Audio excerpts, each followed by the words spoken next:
to the preservation of the national unity and democratic stability. Water is life, water is an essential service, and we must have to carry out the residents. Local communities are not only vital to the growth of society, but they also form the bedrock of humanitarian development.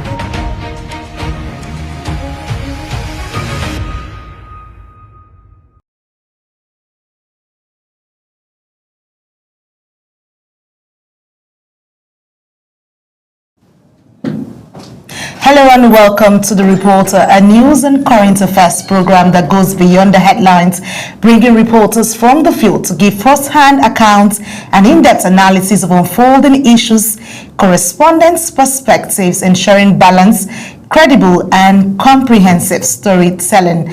Welcome once again. I am Anieti Patrick. The Nigerian Labour Congress (NLC) has defied the federal government to stage a nationwide protest. Despite late-night meeting with President Bola Tinubu, union leaders had met the president in Abuja on Tuesday in a bid to halt the planned action, which Labour said was aimed at calling for decisive action against rising insecurity in the country. An action NLC President Joe Ajaero told journalists was not called off. Uyi Agumofegbe has the details. Members of the Nigeria Labour Congress from the 44 local government areas of Kano State gathered at the government house to voice their concerns over the growing insecurity in the country. The protest, according to the union, is part of a nationwide campaign to draw attention to the frequent bandit attacks, kidnapping. I will bring you the correct visuals for that. Let's quickly tell you that the story we earlier read to you is here from Abuja. We'll quickly take that report from the briefing. The president of NLC had told journalists earlier in the day that the essence of the protest was to ensure that the president or the government understands the plight of the people, and that this is the need for the government to look into this. Despite the meeting at the presidential villa, the union says it was not to call off. That's from the part of NLC. Let's quickly take that report.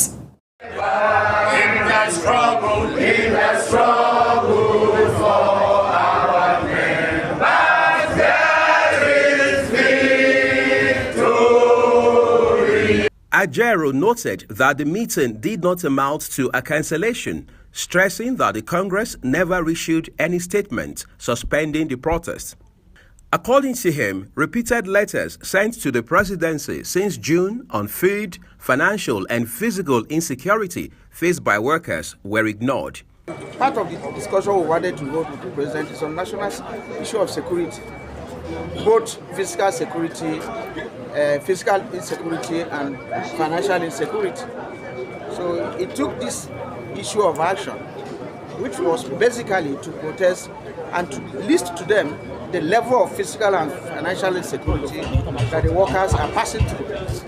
Labour leaders say the protest was the only action that drew government attention, leading to consultations involving the Governors Forum and federal officials. On the civil society side is that the country is bleeding, and the bleeding ought to be immediately stopped. And Nigeria, or the leadership of Nigeria, has failed to protect the people of Nigeria at this time. Meanwhile, after talks with the government, the NLC said it would brief its national and state organs before announcing any final position. Government officials present at the meeting noted that dialogue is ongoing, with assurances given on economic recovery and labor concerns. The protest threat comes amid rising hardship and renewed calls for improved wages across the country.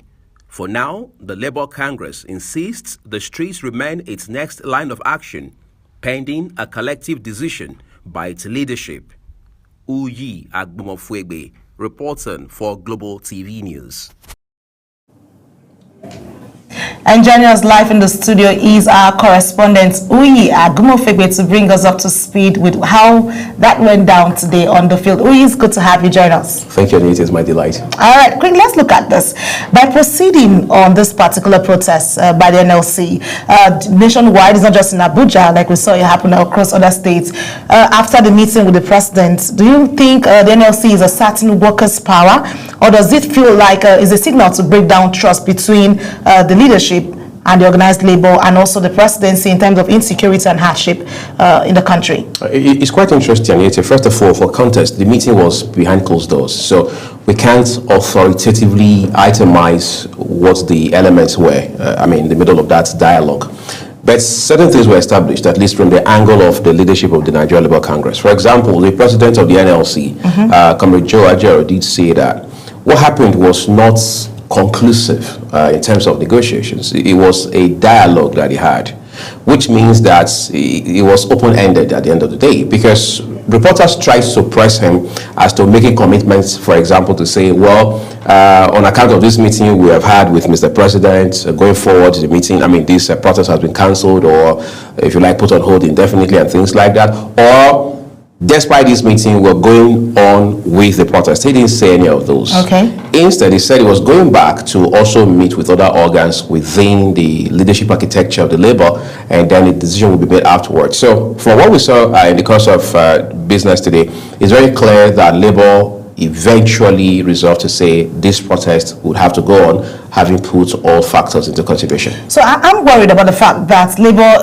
is insisting that the only way to talk to the government or get their attention has to do with protests. Does it mean that there's no way, this simply implies that the effectiveness of dialogue is no longer working in tackling the issue of insecurity, food prices, and also workers' welfare in Nigeria? Is that what it's trying to say? It's quite interesting, Anita, because first of all, Labour has had decades of experience with the government. So, like you mentioned, quite aptly so, there has been an issue of trust between Labour and the government. Okay.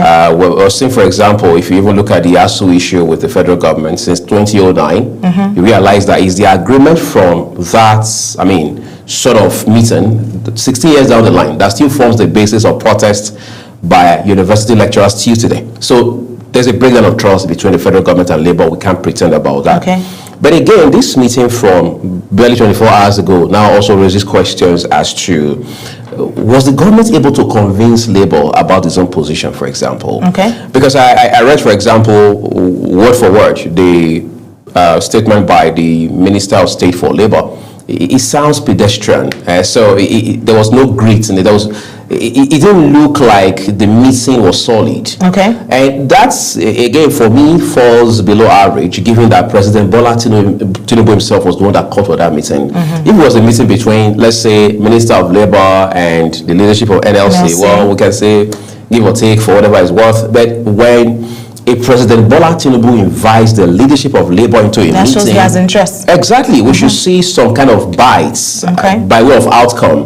We have not seen that. So it shows that a lot is fundamentally wrong beyond the, if you like, motivation for this particular action, that we saw today. But you see, it should also be a call to action for government to say, look, the earlier we address some of these issues, the better, because it's also beyond the economic issues. It's fundamentally about insecurity, which has now exacerbated many of the other problems that the country has been grappling with for quite some time. Okay, we hope that subsequently, whether these negotiations or the meetings, that solution comes to them, because the essence of the labor union is to find cushion or solution to all of this issue, so Nigerians can feel safe and also be able to go to the markets and afford certain things for themselves. Thank you so much. Oye, always a pleasure. Let's quickly move our heads and tell you that also the Nigerian Labour Congress in Kano has called on the federal government to urgently find sustainable solution to the rise in insecurity across the country. During a peaceful protest held in the front of the Kano State Government House, workers decried the increasing attacks on ordinary citizens. Global TV correspondent Idris Jibri tells us more. Members of the Nigeria Labour Congress from the 44 local government areas of Kano State gathered at the Government House to voice their concerns over the growing insecurity, to draw attention to the frequent bandit attacks, kidnappings in the north, and activities of militia groups in the south. all of which they say threaten the nation's economic and social stability. Drawing the attention of the President and the Commander-in-Chief of the Armed Forces to do his, because we are not secure. There is always insecurity in Nigeria and it's escalating. That is why we intend to stage this peaceful protest to draw the attention of the powers that be, so that they can please give us their attention and try their best to secure our lives and properties. The union is urging the federal government to improve the welfare of security operatives, especially those on the front lines, while stressing that no Nigerian should live in constant fear despite the country's vast resources. The essence of this protest today is because of the insecurity. It's a decision that was taken by the National Executive Council of the Nigerian Labour Congress that we should state a protest in order to protest against the insecurity that is happening in Nigeria. While receiving the protesters, officials from the Kano state government commended the peaceful nature of the protest and promised to forward their message to President Bola Tinubu for prompt action. The issue. So the labor is exercising its constitutional rights and it is doing it peacefully as per the constitutional provisions. So the government's position on this matter is positive. We welcome any positive interaction in a peaceful manner. The state government also reaffirms its commitment to working closely with civil society groups to ensure sustained peace and security across the states. From Kano, Idris Jibrin, Global Television News. I'm coming to you. And joining us now is our correspondent, Idris Jibrin, to bring us up to speed with that particular protest that played out there in Kano State. Hello, Idris. It's good to have you join us on The Reporter. Good evening. Amazing. There's a protest today, and let's quickly get this. With workers taking to the streets in Kano over rising insecurity, is the federal government doing enough to protect ordinary Nigerians, or are these protests a signal of growing public frustration with the nation's security response? Well, in the first place, the protest is a peaceful one. And the Nigerian Labour Congress says it's a nationwide campaign. It's not only holding in Kano, and it has not only took place in Kano. There are other states where the protest took place. And their concern mainly is on the issue of security. The one that took place in Kano represents the northwestern part of the country where we have issues of banditry and kidnapping. So they are asking the federal government to intensify efforts. It's not that they are saying the federal government has not been doing enough, but they are saying the federal government should intensify efforts in order to see that this security threat has been reduced to the barest minimum. Because many people are dying, especially if you go to areas like Zamfara, Katsina, Sokoto, Kebbi. And this crisis is beginning to escalate into Kano State. Just recently, some local government bordering Katsina in Kano were attacked, and several people were abducted. So that's why the NLC is calling on government to intensify efforts in order to see that this security threat is stopped in both states, and it should not escalate to the commercial of Kano. All right, thank you so much, Idris. We wish we could have taken more, but the noise around you is so much we can barely hear you. Thank you so much, Idris. We look forward to more conversation with you. All right, thank you. Also, the organized labor in Benue State has taken to the streets demanding urgent action over the rising wave of insecurity and killings across the states and the country at large. Felicity Ndere was there for Global TV. Placards carrying members of the Nigerian Labour Congress marched through major streets in Makurdi, joining similar protests held nationwide to draw attention to the worsening security situation. Addressing the crowd, the Benue State chairman of the Nigerian Labour Congress said workers can no longer remain silent while innocent citizens are murdered and displaced from their homes. The Labour leader presented a formal letter outlining the demands of workers and residents to the Benue State government, with a request that it should be forwarded to the presidency. The insecurity in the state and in the country generally is too much. Tell me the truth. How come 450 people were being killed in Eurowater one night? Not correct. You can't go to Naka now, the most popular road that people go to, Naka local government, and they don't pass. So today, the Nigerian Labour Congress have decided to process. This is just an attempt to come and tell you that the insecurity in the country is not. Receiving the letter on behalf of Governor Hyacinth Alia, the head of civil service, Dr. Moses Agbogbode, assured the protesters that the state government is working closely with federal authorities and security agencies to restore peace. Your message is very clear. The insecurity all over the country is actually too much, on the basis of which this state government, under the leadership of Hyacinth Alia, will never relent on her efforts until peace is achieved for every Benue person, until peace is achieved for all Nigerians living in Benue. As calls for improved security grow louder, organized labor insists that protecting lives must remain a top priority, warning that peace and productivity cannot thrive in an atmosphere of fear. In Makurdi, Felicity Indere, reporting for Global Television News.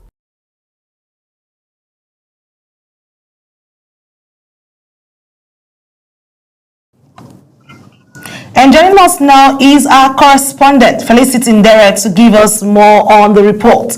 Hello, Felicity. It's good to have you join us on the reporter. Good evening. Good to have you. Amazing. Well, with the organized labor now taking to the streets over persistent killings in Benue, is the government doing enough to protect rural communities and prevent further loss of lives? Yes, the government in Benue State over time has been trying to control the insecurities in the state with the current administration led by Governor Hyacinth Alia. They have done all the necessary security measures to ensure that Benue State will return back to its peaceful nature, as it was once a place of peace, welcoming foreigners into its domain, but which right now insecurity has become the order of the day. But with the current administration's effort, we believe that soon and soon enough, everything will be in place. Okay, since we're looking at, let's look at as insecurity continues to displace citizens and threaten livelihoods, what concrete actions must federal governments and state authorities take to restore peace and rebuild trust in affected communities, just like Benue? Well, with the recent security effort, like the coming of the maritime domain, which is the Navy headquarters in Makurdi right now, we believe that once everything is put in place, and then if you go to local communities, there are vigilantes on ground, there are efforts with the internal and external security advisors to the governor to bring in security experts like vigilantes. We have there's a state vigilante group that rallies around town every night to make sure that peace returns to the state. The security there is then the forest security guards that are in the forest as well to help safeguard the forest for the state. Okay, I like the fact that these measures are being put in place to ensure safety of these communities, because they seem to be affected a whole lot, and this is the time to rebuild their trust with the authorities. Thank you so much, Felicity, for bringing us up to speed with the developments there in Benue State. Just try and stay safe. Thank you very much, Anita. All right. Have a good evening. All right, to some parliamentary matters, in a key step towards the 2026 national budget, the Senate has approved the 2026 to 2028 medium-term expenditure framework and fiscal strategy paper. National Assembly correspondent Topsy Gimba has the details. This provides green lights for President Bola Tinubu to present a proposed 54.4 trillion appropriation bill later this week. The approval came during Tuesday's plenary, following a report by Senate Finance Committee Chairman Senator Sani Musa. Senate President Godswill Akpabio announced the passage calling the MTF a statutory prerequisite for the budget, not its final form. It paves the way for lawmakers to receive the full budget proposal by Thursday, with room for reviews once late. The framework for revenues and expenses, the 2026 Federal Government of Nigeria budget proposed spending, which stands at 54.46 trillion, of which 34.33 trillion is federal government retained revenue, new borrowings standing at 17.8 trillion, which constitute both domestic and foreign borrowings, debt service valued at 15.5 trillion, pensions, gratuities, and retirees benefits standing at 1.33 trillion, and fiscal deficit standing at 20.1 trillion. That this be sustained. Those in support say aye. Those against say nay. The ayes have it. Recommendation 9, that the capital expenditure exclusive of transfers of 20.1 trillion, statutory transfers of 3.1 trillion, and sinking fund projected at 388.5 billion be sustained. Say aye. Those against say nay. The ayes have it.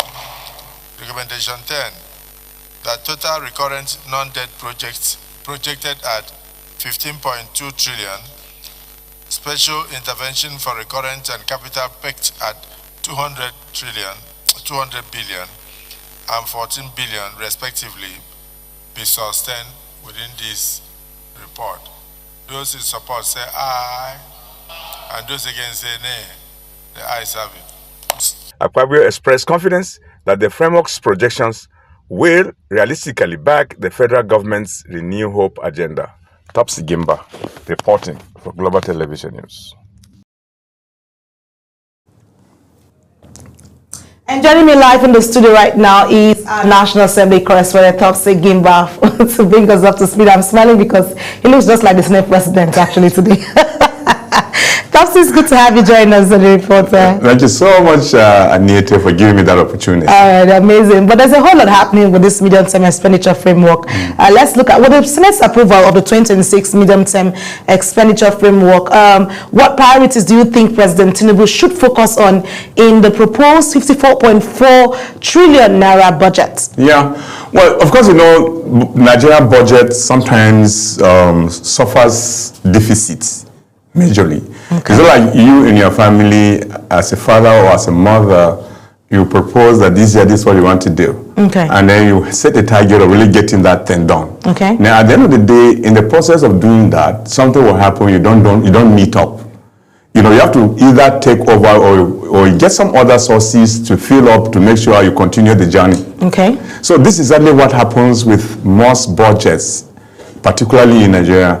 Sometimes they announce a bogus amount of money, like this year's, the next year's budget, 2026, is already been proposed, 54.4 trillion naira. Yes. But at times, they don't have money to fund. Sometimes there will be money, but because to release, the cash backing becomes a major problem. And these are some of the challenges that we find. But ideally, Nigeria has so many things that need to be done. It is only when capital projects are funded that there will be employment. Those who are considered unemployed will now seek employment. Well, like in the past 1 year or thereabout now, there hasn't been any money released for the contractors, particularly those who are considered to be local contractors. They have not received anything at all. And if they don't receive money based with the work they have so far done, and that means those who have been working under them too, they will be let off. And so work cannot continue at the end of the day, and the people now stay indoors without doing anything. And so these are some of the challenges, the government needs to do. Projects that are ongoing, they need to fund those contractors that carry those projects. And they ensure that education is taking priority. More essentially, that Nigeria today is actually living in a cannon's mouth. Cannon's mouth simply mean in a war where everybody, insecurity becomes a major problem today. And that again creates what today we consider food shortages we have in the country. Because as much as people don't access their farms, their farmlands and things like that, obviously at the end of the day or at the end of the year, there wouldn't be produce for you to use. And so it creates this backlog for people in the country. This is exactly how we are being faced. But let's just hope this 54 point whatever trillion should be able to be funded. Again, the government has that opportunity to borrow. And that's why you see President Bola Tinubu running from one country to another, meeting these international monetary organizations, and then get money to see how best he can fund the budget. But again, he should be careful. You don't borrow money to pay salary. I was actually about saying that because the borrowing has been a major cause of concern for Nigerians. Yeah. But let's move. Let's look at this. Do you think, or do you believe the budget framework will effectively support the renewed hope agenda of the government? Following, should there be adjustments made before the full appropriation bill is presented? Usually, you are in National Assembly. Whatever is being proposed by the executive might not actually see the light of the day like the way it has been proposed. Okay. Because the Constitution allows the National Assembly lawmakers to either tinker the budget. That's why sometimes they call it padding. If they are not reducing, they add. Okay. And if they are adding, they have padded the budget. All right, thank you so much, Kimba, for bringing us up to speed on that. And we hope that the budget will see the light of the, like you said, and the borrowing can reduce a bit and give Nigerians the need for hope. That's it. Thank you so much, Kimba, for bringing us up to speed. And that's the size of the program. Thank you so much for staying with us on The Reporter. A quick reminder that Global Television is on DSTV channel 365 and Star Times channel 276. To stay connected, kindly follow us across all our social media platforms using at Global TV NG. Until the next time, I am Anieti Patrick. Have a lovely day.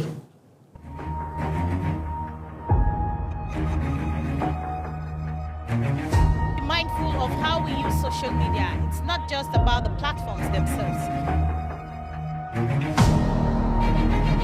To the preservation of the national unity and democratic stability.